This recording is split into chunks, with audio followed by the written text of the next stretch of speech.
D'ailleurs, en immobilier, on observe aussi une accélération de la construction. Les mises en chantier ont bondi de 15 en juillet. Si vous combinez ce phénomène-là à la grève au port de Montréal et à d'autres facteurs, dont la pandémie, c'est suffisant pour déséquilibrer toute l'industrie du bois d'œuvre.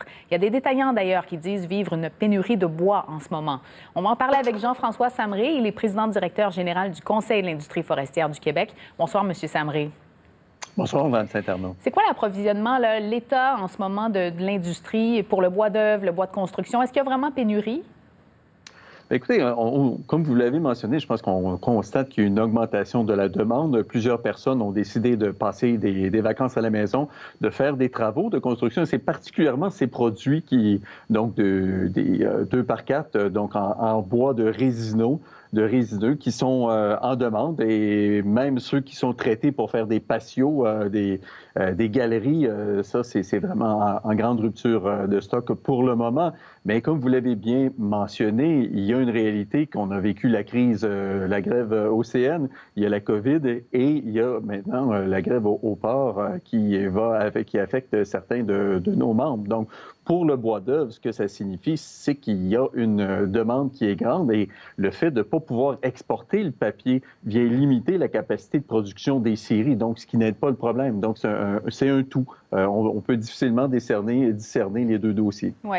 Bon, en ce moment, en particulier en ce qui concerne la grève au port de Montréal, vous parlez de papier, d'exportation qui sont ralenties. Dans quelle mesure là, ça affecte les activités de l'industrie forestière? Bien, il est évident que quand un arbre est récolté, on va se servir d'une partie de l'arbre pour faire du sciage et donc pour faire les matériaux de construction, et l'autre partie va servir pour faire des copeaux et servir à la pâte.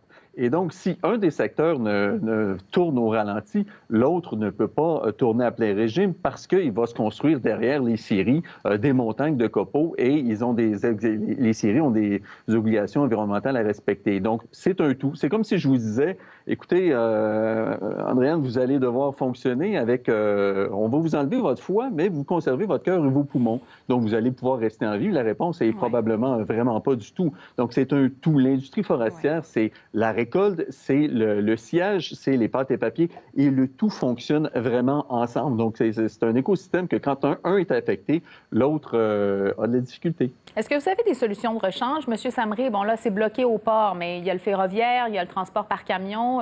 Bon, ça coûte plus cher, mais est-ce qu'il y a quand même des solutions? Mais pour ce qui est du bois de sciage, la majorité se transporte par camion ou par train. Donc ça peut continuer et c'est sur un marché continental. Donc le bois du Québec va d'abord alimenter le marché québécois, mais il y en a également qui est exporté. Quand on parle du secteur du papier, des pâtes et papiers, et le Québec est le premier producteur mondial dans ce secteur, mais là, ça se fait en très, très grande majorité par le bateau. Et dire, bien, on va mettre ça dans des trains pour aller amener ça dans d'autres ports, bien, c'est pas une situation qui peut se faire parce que le réseau ferroviaire, lui, est déjà étiré à son maximum par les autres industries qui essaient de se repositionner. Donc, pour le secteur des pâtes et papiers québécois, c'est fondamental que le conflit se règle très, très, très rapidement. Déjà que, bon, dans l'industrie forestière, les installations, si je comprends bien, tournaient déjà au ralenti, pandémie oblige, là. Vous faites quoi le bilan du printemps? Bien, écoutez, on a réussi à se faire placer sur la liste des biens essentiels parce qu'on se rappellera que des produits de pâte et de papier, il y en a il y a des masques, c'est utilisé pour faire des masques, c'est pour faire des blouses. Il n'y a rien qui est transporté dans un hôpital si c'est pas dans des boîtes et du cartonnage. Et en plus, des produits d'autres produits similaires qui sont essentiels à la sanitation et au maintien des règles sanitaires. Donc, on a réussi à se faire placer tôt, mais néanmoins, comme vous le dites, il y a une diminution de vente dans différents secteurs qui ont diminué la demande, et le secteur du papier journal est un secteur qui a beaucoup souffert. Moins de réclames publicitaires, moins de demandes mondiales. Donc, c'est un secteur qui a souffert. Néanmoins, comme je vous ai expliqué, c'est un secteur qui est fondamental à l'écosystème forestier québécois. Et en ce qui concerne le bois en particulier, bon, le phénomène de pénurie veut dire hausse de prix. C'est en progression en ce moment, là? Oui, c'est une situation que dans le bois de résineux, je le répète, le sapin, le pin, le mélèze, ce secteur-là est en augmentation. Ce n'est pas le cas des autres bois feuillis.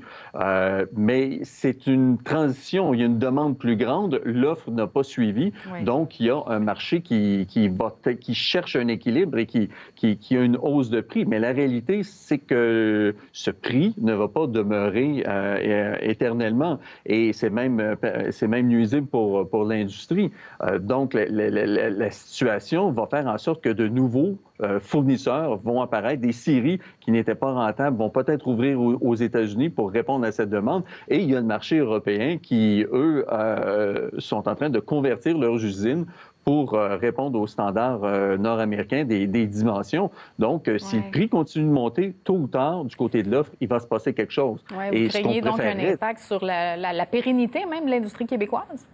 Bien, nous, ce qu'on souhaite, c'est obtenir un niveau de marché, un niveau de prix de long terme, d'équilibre de long terme pour continuer la transition technologique du secteur de la forêt au Québec. C'est fondamental et c'est la compétitivité de long terme de l'industrie qui est importante. Puis la forêt, c'est également la possibilité de capter du carbone. Donc, nous, on vise sur notre certification environnementale. Votre message, M. Samré, est bien entendu. On doit s'arrêter là-dessus, malheureusement. Je vous remercie d'avoir été là.